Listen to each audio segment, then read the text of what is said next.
Leaving his place, he had a horse hitched practically right to the door. Poor thing looked underfed and in need of some extra attention. I questioned him, but as usual, he said, "Don't worry about it," and that the horse wasn't initially his, but now it is. We rode for a good few minutes. I want to say it had been at least 15 to 20 after leaving town before reaching our destination. I was confused looking at it.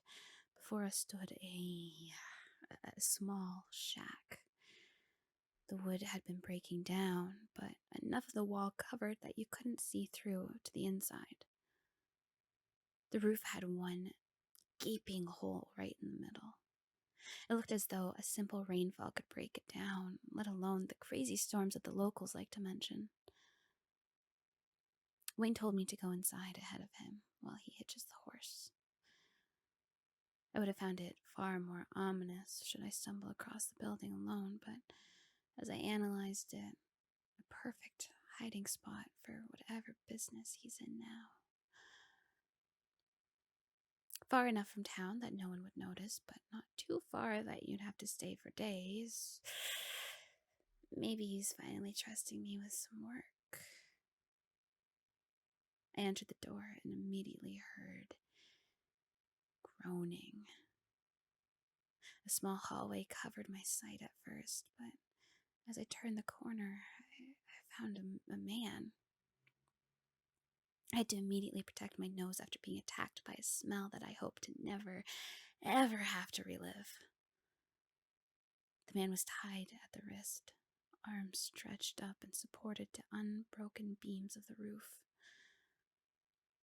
My eyes trailed back down to his face. The man was gagged by a bandana, similar to the one that was used on myself. His face was badly beaten, with one eye completely closed by bruising and dried blood everywhere. If I didn't know Wayne wasn't actively working like we used to, I'd have thought he took it. I approached him carefully, attempting to get a better look at him. The man attempted to back away from me, but his legs gave out with every motion. I felt something roll under my foot as I got closer, and when I looked, there laid a single finger. I immediately drew my attention back towards his hands. I counted 8 fingers in total. 1 missing, 1 on the floor. 1 ring finger, the other his trigger finger. The man pleadingly looked at me with one eye, and now that I was closer, I finally made out who it was. Lach, meet Hugo. The man began pleading more through his bandana at the sight of my brother. He seemed so much stronger when he was on the other side. When Alvaro and I were the ones tied up, when he was the one using Alvaro as his own personal punching bag. Pathetic. My stare broke from the captive when I heard Wayne laughing.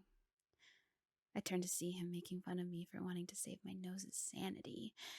I assume he has been coming here daily, or spending long enough to become blind to the intensity of the horrendous smell.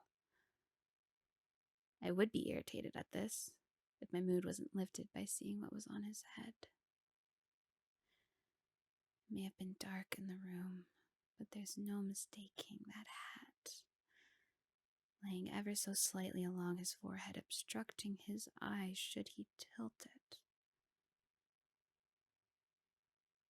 I joke about Wayne being heartless, and in a way I am not wrong. But on the flip side, I've never been more wrong. He is a living contradiction, but he'd do anything for his siblings if it could be justified. Just like me. He never says how he feels. He shows it through action. The action may be looked down upon by the outside world, but to those of us who know him, it means more than words ever could. I guess all that time away made me forget the exacts to how he operates. Wayne noticed me staring at the hat, and I think he may have become uncomfortable with the big smile that grew across my face.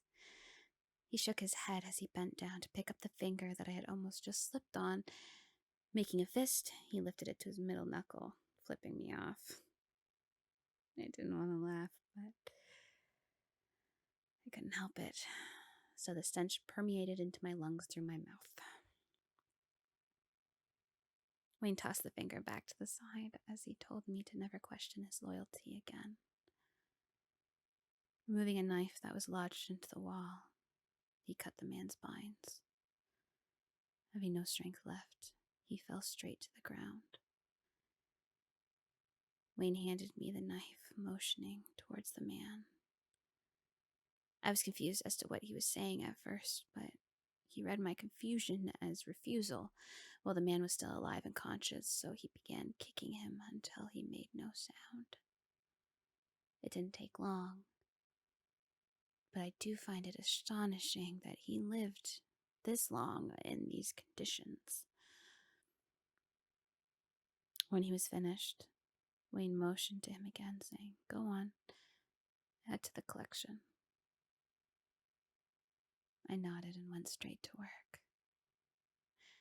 Just like my dead husband taught me all that time ago. I adjusted the man's head in my direction so I had access to his good eye. Still holding the knife, I gently placed the blade below one eyeball. My mind trailed back to the first time I ever did this. The conversation with the man who hurt his own brother, who hurt the man that I once looked at as a father. He could have lived. He made a choice. Just like this man, we will all meet the same fate one day. The eye popped out much smoother than I had thought it would. I worried the swelling in his face would damage it on the way out, but it was fine for the most part. I finished cutting the pieces away until I had only the ball in my hand. I must have been so focused that I forgot the smell that filled the room, but it quickly trailed back to me as I stood up and away from the source. I held the eye up to Wayne, grinning. He handed me a small sachet from his pocket and motioned for me to leave, stating, "All right, you sick fuck. Let's get out of here." We left the body for the wild animals to enjoy.